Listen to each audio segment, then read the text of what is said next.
As with most things espoused in the name of social progress, the left's aggressive push for EV technology conveniently forgets the lives of those affected by it the most. On my watch, the Great American Road Trip is going to be fully electrified.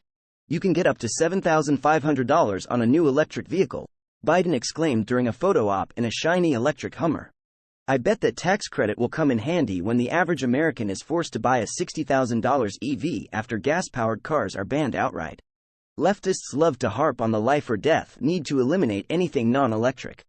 Biden is currently setting his sights on an emissions mandate that could severely limit the accessibility of gas-powered cars to blue-collar citizens.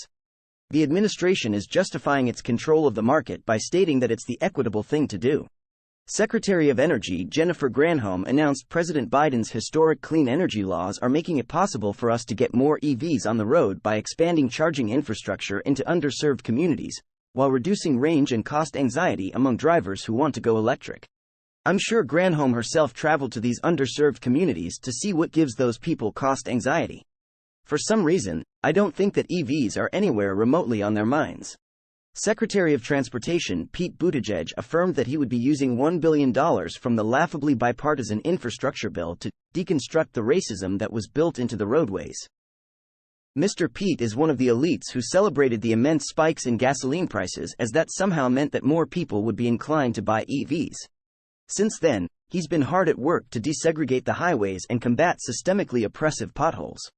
The road to hell is paved with good intentions. What these short-sighted armchair activists fail to realize is that their green absolutism actually promotes inequality. Do they know what is being done to satiate their need for all these electric batteries?